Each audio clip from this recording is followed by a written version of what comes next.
उसके बाद देखिए यहाँ पर फिर से हम लोग एनसीईआरटी एग्जाम्पलर का एक क्वेश्चन लेकर आए हैं। ये वाला जो हमारा यहाँ पर क्वेश्चन है वो चैप्टर नंबर 9 डिफरेंशियल इक्वेशन से बिलोंग करता है। क्वेश्चन की कहानी काफी सिंपल है कि आपको सॉल्व करना है डिफरेंशियल इक्वेशन। वो डिफरेंशियल इक्वेशन है 1 plus 10y dx minus dy plus का 2x dy is equal to 0।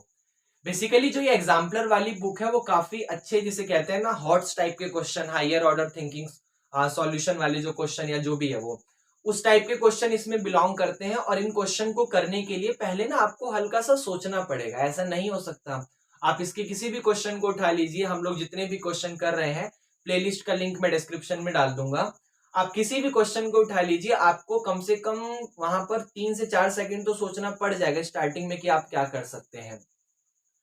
तो ऐसी ही कहानी हमें यहाँ पर कुछ दिख रही है। इस क्वेश्चन को भी हमें यहाँ पर कुछ ऐसे ही सॉल्व करना होगा। हर एक क्वेश्चन एक अलग ही यूनिक मेथड से सॉल्व होते जा रहे हैं। हम लोग भी आज की सुबह से 2 क्वेश्चन ऑलरेडी बना चुका हूं, तीसरा चल रहा है यहाँ पे। दोनों क्वेश्चन यहाँ पर मेरे को लगता है 25-25 मिनट के जा चुके हैं। ये तीसरे क्वेश्चन की स्टार्टिंग हुई है और ये भी थोड़ा सा एक अच्छे लेवल का ही क्वेश्चन है। क्वेश्चन की कहानी है कि 1 प्लस 10y के साथ लिखा हुआ है dx माइनस dy और प्लस का 2x के साथ dy और इज इक्वल टू 0। ये आपके सामने क्वेश्चन में लिखा हुआ है। अब सबसे पहले जरा यहां पर देखो कर क्या सकते हो, क्वेश्चन को क्या कर सकते हो, मतलब वो कौन सा स्टेप फॉलो करो ताकि क्वेश्चन थोड़ा सा तो इजी हो जाए। तो पहला आपके मन में ये आ सकता है कि जो ये 1 प्लस 10y लिखा हुआ है इसको dx के पास भी भेजो, इसको dy के पास भी भेजो, फिर dy एक जैसा मिल जाएगा, dy को कॉमन ले लेना, dy को उठाकर एक तरफ ले जाना, उसके नीचे dx लाना और क्वेश्चन की कहानी को सॉल्व करना। भाई एक बार और रिपीट कर देते हैं। ये जो 1 प्लस का 10 आपके मन में शायद ये चल रहा होगा शायद कि जो 1 प्लस 10y है उसको dx के पास भी भेजो, इसी 1 प्लस 10y को dy के पास भी भेजो और यहां पर 2x dy as it is लिखा हुआ है। उसके बाद आप लोग एक काम करना, dy को कॉमन ले लेना, फिर यहां पर जो dx लिखा है उसको मल्टीप्लाई से डिवाइड में लाना और क्वेश्चन की कहानी को थोड़ा सा आगे बढ़ाना। तो अगर आपके मन में आ रहा है तो चलिए पहले इसी को यहां पर फॉलो कर लेते हैं। देखो आप जरा 1 प्लस 10y की मल्टीप्लाई दोनों जगह करो तो ये हो जाएगा 1 प्लस 10y के साथ dx और ऐसे ही माइनस का 1 प्लस 10y के साथ dy, ये हो जाएगा और वहां पे लिखा हुआ है प्लस का 2x dy और इज इक्वल टू 0। प्लस का 2x dy is equal to 0, ज्यादा कुछ तो नहीं हुआ। 1 प्लस 10y dx के पास भी गया और यही 1 प्लस 10y dy के पास भी गया। क्वेश्चन में इतना आ गया। उसके बाद मुझे क्या लग सकता था कि आप क्या कर सकते हो, उसके लिए मैं ये सोच रहा था कि आप ना यहां पर इस dy को जरा कॉमन लो। इन दोनों के पास dy है तो जरा dy को कॉमन लो, देखो क्या मिल सकता है। तो ये रिजल्ट में आ जाएगा 1 प्लस का 10y के साथ dx, 1 प्लस का 10y के साथ dx और यहां पर जब आप dy को कॉमन लोगे तो आपके पास बचेगा ये 2x, आपके पास बचेगा ये 2x और माइनस के साथ बचेगा ये ब्रैकेट के अंदर 1 प्लस का 10y, ये आपके पास यहां पर बचेगा। अब मेरे मन में यहां पर ये आ रहा है क्योंकि देखो कॉमन लेने के बाद हमारे पास ये बच गया। पहला काम था कि इसकी मल्टीप्लाई दोनों के पास हो गई, जो कि देख के लग रहा था कुछ और ऑप्शन नहीं दिखा, ब्रैकेट की ब्रैकेट में ही मल्टीप्लाई कर दो। उसके बाद मैं ये सोचा कि dy यहां भी लिखा है, dy यहां भी लिखा है, 2 जगह लिखने से अच्छा है एक जगह लिखो। तो dy को कॉमन ले लिया, आपके पास ये बचा। अब उसके बाद यहां पर मैं ये सोच सकता हूं कि अगर मैं dy अपॉन dx निकालू, अगर मैं dy अपॉन dx निकालू तो ये सारी की सारी चीज यहां मल्टीप्लाई से इसके नीचे डिवाइड में आएगी, क्योंकि अगर dx इधर आएगा तो ये इधर आएगा। नॉर्मल सी बात है, अगर dy के नीचे आप dx को ले जाओगे तो इसको उठाकर फिर इसके नीचे ले जाना पड़ेगा, जहां लेकिन यहां पर मुझे कुछ दिख नहीं रहा फायदा, जब ये इसके नीचे जाएगा तो कुछ दिख नहीं रहा। लेकिन मुझे मन ही मन में एक चीज दिख गई। जैसे कहते हैं ना कि आप जब प्रैक्टिस करते जाते हैं तो आप अगर कहीं गलत स्टेप को फॉलो कर रहे हैं तो आपको लग जाता है कि नहीं ये स्टेप को जैसे मान लीजिए आप अपने किसी फ्रेंड को क्वेश्चन समझा रहे हैं तो फ्रेंड को क्वेश्चन समझाते वक्त आप जब उस क्वेश्चन को कर रहे हैं और आपको लगता है कि ये स्टेप थोड़ा सा गलत हो गया, तो भले ही आप उस स्टेप को आगे फॉलो करते चले जाएं, लेकिन आपके मन में ये चलता रहेगा कि यार ये ना थोड़ा सा गलत हो गया है, आगे चल के शायद फंस सकते हैं।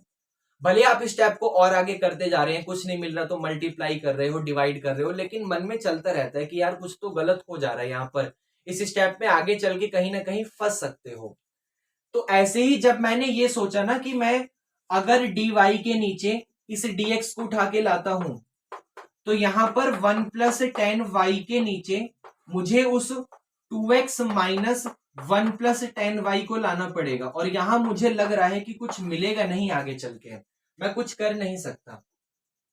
लेकिन उसी में दूसरी तरफ मेरे मन में ये आ गया कि या तो आप इसको उल्टा कर दो, dx अपॉन dy कर दो, या फिर एक काम करो।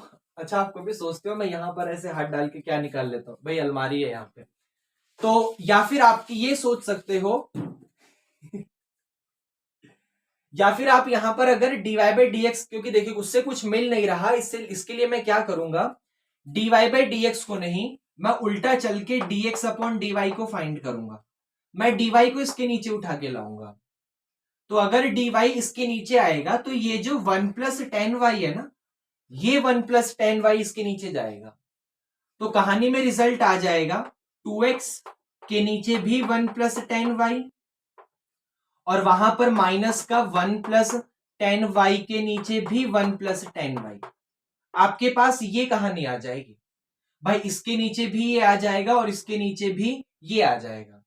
अब जरा समझो, एक काम करो, यहां पर dx अपॉन dy लिखा हुआ है, तो ये जो रिजल्ट अच्छा ये इससे कैंसिल हो गया, तो ये जो रिजल्ट आपको दिख रहा है प्लस का, इसको उठाकर इधर लाओ, माइनस हो जाएगा, तो dx अपॉन में dy माइनस का 2x के साथ नीचे 1 प्लस का 10y आ जाएगा, 2x के साथ नीचे 1 प्लस 10y, और वहां पर तो सिंपल माइनस का 1 बचा, कुछ बचा ही नहीं क्योंकि इससे ये कैंसिल हो गया, तो 1 बचा।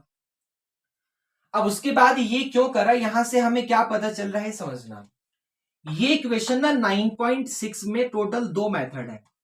पहला तो मेथड हमारे पास ये वाला था कि dy बाई dx, जब मैं 9.6 बोल रहा हूं तो इसका मतलब मैं एनसीईआरटी की बात कर रहा हूं। ओके, पहला तो मेथड था कि dy बाई dx प्लस का py is equal to q, एक तो ये वाला मेथड था।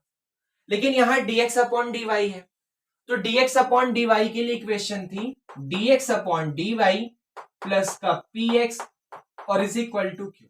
ऐसी इक्वेशन होती है। इन दोनों इक्वेशन को ध्यान से देखो, ये दोनों इक्वेशन सेम है, dx upon dy, dx upon dy, plus या माइनस जो भी हो फर्क नहीं पड़ता क्योंकि ये माइनस का 2 हो जाएगा। x के फंक्शन के साथ कोई ना कोई p फंक्शन लिखा होता है, और p और q दोनों के दोनों y के फंक्शन होते हैं। x के फंक्शन के साथ माइनस का 2 अपॉन में 1 प्लस 10y लिखा हुआ है, तो ये 1 plus minus 2 upon 1 plus 10y y का फंक्शन है। और यहां पर 1 हालांकि है कांस्टेंट, जरूरत y की है, y का फंक्शन बोल दो, x की जरूरत होती है x का फंक्शन बोल देता, क्योंकि कांस्टेंट तो कुछ भी कर दो, कांस्टेंट को जरूरत है तो y की पावर 0 बोल देना 1 को, अगर x की जरूरत है तो x की पावर 0 बोल देना, फर्क थोड़ी पड़ेगा। तो ऐसी कहानी हमें यहां पर दिखी।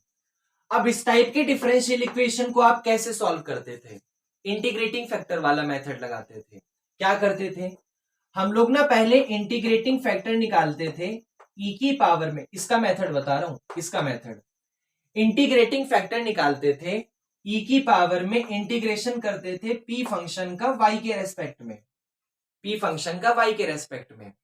जब हमारा इंटीग्रेटिंग फैक्टर आ जाता था तो हम लोग क्या करते थे, integrating factor is equal to ये जो q फंक्शन है उसमें अपने इंटीग्रेटिंग फैक्टर की मल्टीप्लाई करते थे और प्लस का c करके इसका इंटीग्रेशन करते थे। ये कहानी यहां पर होती थी। तो ऐसे यहां पर सोचो, अगर मैं आपसे पूछूं कि यहां पर p का मतलब क्या है, तो p का मतलब है यहां पर x के मल्टीप्लाई में जो जो लिखा है सारा, और x के मल्टीप्लाई में लिखा हुआ है माइनस का 2 अपॉन में 1 प्लस 10y, माइनस का 2 अपॉन 1 प्लस 10y। और q का फंक्शन क्या है, क्यू का फंक्शन है यहां पर माइनस का 1, क्यू का फंक्शन है यहां पर माइनस का 1। अब अगर आपको लगता है कि आप इंटीग्रेटिंग फैक्टर निकाल सकते हैं तो वीडियो को पॉज करिए और करना शुरू करो।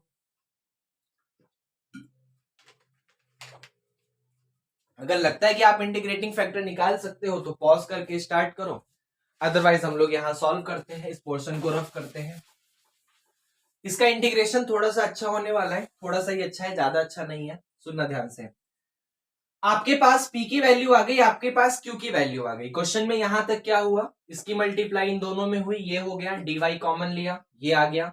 उसके बाद dy बाई dx से काम नहीं चल रहा था तो dx अपॉन dy के बारे में सोचा, इसको उठाकर यहां पर लेकर आए, इससे हमें dx upon dy plus px is equal to q की कहानी मिली, जहां पर p का मतलब -2 अपॉन 1 प्लस 10y है और q का मतलब -1 है। अब हमें यहां पर इंटीग्रेटिंग फैक्टर निकालने के लिए e की पावर में मुझे इंटीग्रेशन करना है p का y के रेस्पेक्ट में, और p का मतलब है -2 upon 1 plus 10y, -2 upon 1 plus 10y, इसका इंटीग्रेशन करना है मुझे यहां पर y के रेस्पेक्ट में।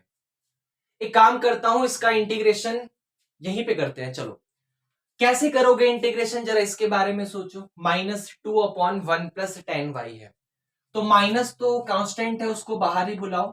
2 को बाहर इसलिए नहीं बुला रहा क्योंकि आगे चल के ना इस 2 का यूज होने वाला है, वो क्या होगा उसको समझना। आप एक छोटा सा काम करो, आपके पास ये जो 10y दिख रहा है, आप इसको लिख दो sine y upon cos y, क्योंकि जब आपके सामने कहानी बाकी अदर ट्रिग्नोमेट्रिक फंक्शन में फंस जाए, टेन, कोट, सेक या कोसेक, इन चारों में से किसी में भी फंस जाए, तो एक छोटा सा काम करो, जरा इन फंक्शन को साइन और कोस में चेंज करके देखो, शायद कुछ हो जाए। तो ऐसे ही 2 अपॉन 1 प्लस 10y का मुझे लग नहीं रहा कि मैं थोड़ा सा कुछ कर सकता हूं, तो इससे बचने के लिए मैं क्या करता हूं, जब कहानी फंस जाती है तो आप लोग जरा 10y को साइन अपॉन कोस की फॉर्म में चेंज करके देखो, शायद कुछ हो जाए। तो ये हो जाएगा e की पावर में इंटीग्रेशन, माइनस बाहर है, 2 अपॉन में 1 प्लस 10y को लिखूंगा मैं साइन y और डिवाइडेड बाय कोस y। अगर कोई आपसे पूछे यहां 1 के नीचे 1 लिखा हुआ है और पीछे से यहां dy लिखा हुआ है, ऐसा करने से फायदा हो सकता है, आप 1 और कोस y का एलसीएम ले सकते हो, आपको कोस y मिलेगा। तो e की पावर में माइनस बाहर लिखा हुआ है, एलसीएम आपको कोस y मिला, यहां पर आ गया कोस y प्लस का साइन y, और सबसे ऊपर लिखा हुआ है 2 और यहां पर लिखा हुआ है dy, आपके पास ये आ गया। अब ये जो कोस y यहां पे सबसे नीचे लिखा है ना, इस सबसे नीचे वाले कोस y को सबसे ऊपर ले जाओ, तो रिजल्ट में आ जाएगा e की पावर में माइनस का 2 के साथ कोस y हो जाएगा, और नीचे की तरफ आपका लिखा हुआ है कोस y और प्लस का साइन y, कोस y और प्लस का साइन y, और पीछे dy। ऐसा करने से क्या होगा, अब यहां पर तो 2 कोस y आ गया और नीचे सिर्फ कोस y प्लस साइन y लिखा हुआ है, तो ये जो ऊपर 2 कोस y, जो अलग अलग 2 कोस y दिख रहे हैं ना, उसको अलग अलग बांट दो। 2 कोस y को 1 कोस y लिखो और फिर से 1 कोस y लिखो, और नीचे हमें साइन y की जरूरत है, तो एक काम करो, साइन y को प्लस कर दो और साइन y को माइनस कर दो, तो रिजल्ट कुछ ऐसा होगा कि e की पावर में, ध्यान से देखना क्या होने वाला है, ये 2 कोस y को लिखूंगा मैं कोस y और यहां पर प्लस का कोस y। अब एक बार साइन y को प्लस करूंगा और एक बार साइन y को माइनस करूंगा, क्वेश्चन पे कोई फर्क नहीं पड़ेगा भाई। 2 कोस y था, उसको कोस y प्लस कोस y लिख सकते हो। साइन y की जरूरत है, तो एक काम करो, साइन फंक्शन को प्लस कर दो और दूसरी तरफ साइन फंक्शन को माइनस कर दो, और ये जो नीचे कोस y प्लस साइन y लिखा हुआ है ना, इसको इसके नीचे भी ले जाओ, इस कोस y प्लस साइन y को इसके नीचे भी ले जाओ, और उसी कोस y प्लस साइन y को यहां पर इसके नीचे भी ले जाओ, उसी कोस y प्लस साइन y को उसके नीचे भी ले जाओ। फायदा ये होगा, इससे ये तो कट जाएगा, हम y के रेस्पेक्ट में कर रहे हैं, इससे ये तो कट जाएगा, रिजल्ट आ जाएगा e की पावर में माइनस के साथ इंटीग्रेशन करना है 1 का y के रेस्पेक्ट में, और उसका करना है cos y minus sine y upon में cos y plus sine y, आपको इसका इंटीग्रेशन करना है वाई के रेस्पेक्ट में। अच्छा, 1 का इंटीग्रेशन वाई के रेस्पेक्ट में बहुत इजी है, वो वाई हो जाएगा। तो यहां पर हो गया आपके पास ई की साथ ई की पावर में माइनस का 1 का इंटीग्रेशन वाई के रेस्पेक्ट में वाई हो जाएगा। और इसका इंटीग्रेशन देखो, सब्स्टिट्यूशन मेथड, नीचे वाले का डिफरेंशिएशन ऊपर रखा है। कोस वाई का डिफरेंशिएशन माइनस का साइन वाई होता है, वो यहां ऊपर रखा हुआ है। और साइन वाई का डिफरेंशिएशन कोस वाई होता है, वो यहां पर रखा हुआ है। तो नीचे वाले का डिफरेंशिएशन ऊपर दिख रहा है, सब्स्टिट्यूशन मेथड लगा दो, मेरे पास स्पेस का मैं डायरेक्ट लिख दूं। आगे चल के आपको इंटीग्रेशन करने पर मिलेगा यहां पर लोग के साथ नीचे वाला कोस वाई प्लस का साइन वाई, क्योंकि नीचे वाले का डिफरेंशिएशन ऊपर रखा है। आप इसका टी नाम दोगे तो डी टी अपॉन टी हो जाएगा, 1 अपॉन टी का लोग टी, और टी नाम दिया था कोस वाई प्लस साइन वाई का। अब एक काम करो, अब ये ई की पावर जो माइनस वाई है, इसको ई की पावर में देखो, मल्टीप्लाई में पावर ऐड होती है, तो जो पहले से ही पावर ऐड है क्या उसको अलग अलग मल्टीप्लाई में नहीं लिख सकते? लिख सकते हो। तो ये हो जाएगा ई की पावर माइनस का वाई यहां पर हो जाएगा, और यही ई की पावर लोग कोस वाई प्लस साइन वाई, यही ई की पावर लोग में cos y plus sine Y यहां पर चला जाएगा। और ऐसे करने से क्या होगा, ये जो ई की पावर में लोग लिखा है ना, अगर कहीं पर आपके सामने ई की पावर में लोग कुछ भी ए मिल जाता है लिखा हुआ है, तो आपके पास ई और लोग, क्योंकि दोनों आइडेंटिटी मतलब इनवर्स वाले होते हैं, दोनों एक दूसरे के इमेज होते हैं, एक का डायग्राम इधर एक का डायग्राम इधर, तो इसको सॉल्व करने के बाद डायरेक्ट आपके पास सिर्फ ए बचता है, डायरेक्ट सिर्फ ए बचता है। तो वैसे यहां पर अगर ई की पावर में लोग कोस वाई प्लस साइन वाई लिखा हुआ है, तो इसको सॉल्व करने पर हमारे पास सिर्फ कोस वाई प्लस साइन वाई बचेगा, सिर्फ कोस वाई प्लस साइन वाई। मतलब आपके पास रिजल्ट आ गया ई की पावर माइनस वाई और इनटू में cos y plus sine Y. इसको सॉल्व करने के लिए थोड़ा सा ये वाला पार्ट रफ करते हैं, क्योंकि इसकी जरूरत नहीं है, इस वाले पार्ट को रफ करते हैं थोड़ा सा, सिर्फ ये 2 से 3 लाइन, सिर्फ इतना। ओके, इसको रफ करते हैं। अब आइए यहां पर आपके पास इंटीग्रेटिंग फैक्टर आ गया। अब फॉर्मूला क्या था कि वो जो इंटीग्रेटिंग फैक्टर था उसको किसके इक्वल रखना था, एक सेकेंड,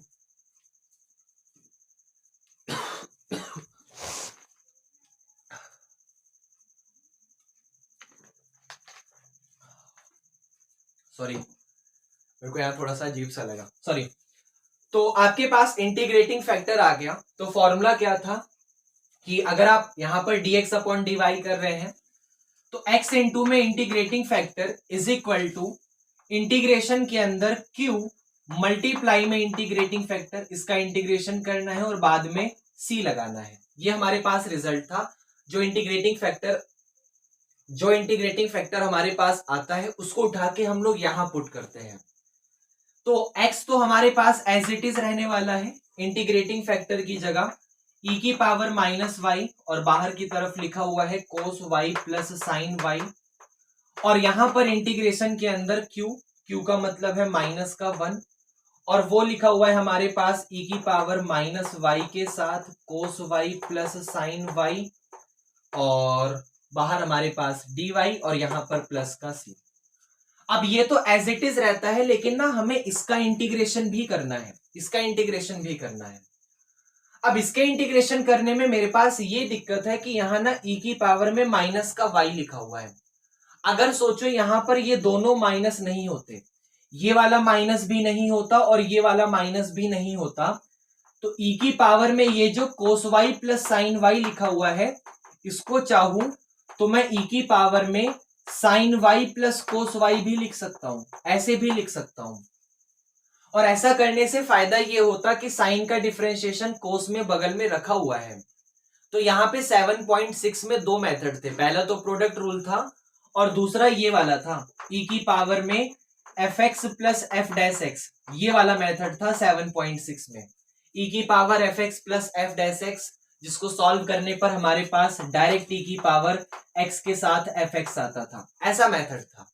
लेकिन माइनस गड़बड़ कर रहा है, तो माइनस को एक काम करो, आप माइनस के y का नाम x दे दो, माइनस के y का नाम x दे दो, तो ये हो जाएगा माइनस का dy is equal to dx, माइनस को यहां से हटाओ, यहां भेज दो, तो dy की जगह स्पेस नहीं है, डायरेक्ट कर दूं, चलो ये अगले लाइन में करते हैं, छोड़ो। तो देखो dy, ये माइनस का dy, क्योंकि माइनस y का नाम मैं x दे रहा हूं, या x नहीं दे सकता, कुछ और दे दो क्योंकि x तो पहले से है, माइनस y का नाम t दे दो, सब्स्टिट्यूशन में t अच्छा होता है। तो माइनस एज इट इज रहेगा, y का डिफरेंशिएशन dy और t का डिफरेंशिएशन dt हो जाएगा इस तरीके से। तो माइनस और dy, इसकी जगह आप dt पुट कर सकते हो पीछे से, और माइनस y का नाम आपने t दिया है, तो सोचो y की जगह माइनस का t आ जाएगा। तो यहां पर आपके सामने ये वाला माइनस खत्म, e की पावर में माइनस y का नाम आपने t दिया है, और कोस के अंदर में y की जगह माइनस t पुट करोगे, और प्लस का साइन के अंदर में भी y की जगह माइनस t पुट करोगे, पीछे से dt एज इट इज। कोस अपना माइनस तो खा जाता है, लेकिन जो साइन के अंदर माइनस होता है ना, वो माइनस को यहां बाहर भेज देता है। अब e की पावर में fx plus f dash x का मतलब e की पावर x और fx होता है, तो यहां भी e की पावर t और कोस t का डिफरेंशिएशन माइनस साइन t रखा हुआ है, तो आंसर यहां से मिलेगा e की पावर t और कोस t प्लस का c, और यहां से आपको मिला t की जगह माइनस y पुट कर देना, और यहां से आपको मिला x इंटू में e की पावर माइनस y के साथ कोस y प्लस का साइन y। आपके पास ये रिजल्ट मिला, और यही आपका यहां पर फाइनल आंसर। तो क्वेश्चन का तरीका काफी अच्छा था, बाकी जैसा भी मेथड लगा फीडबैक करके बताओ। लास्ट का इंटीग्रेशन एक बार और समझ लेते हैं, क्योंकि यहां मुझे लगता है आपको थोड़ा वो हुआ होगा, हालांकि कुछ है नहीं। माइनस y का नाम आप t देंगे, तो माइनस में y का dy, t का dt। अगर माइनस y का नाम t है तो y की वैल्यू माइनस t हो जाएगी, जहां जहां y मिला वहां वहां माइनस t, और माइनस और dy की जगह dt ये पुट करा। फिर उसके बाद ये वाला फॉर्मूला लगा, e की पावर में fx plus f dash x का e की पावर x के साथ fx, ये आपके पास आ गया, और इस तरीके से कहानी सॉल्व हुई। बाकी जैसा भी लगा फीडबैक करके बताओ। क्वेश्चन का लेवल काफी अच्छा सा था,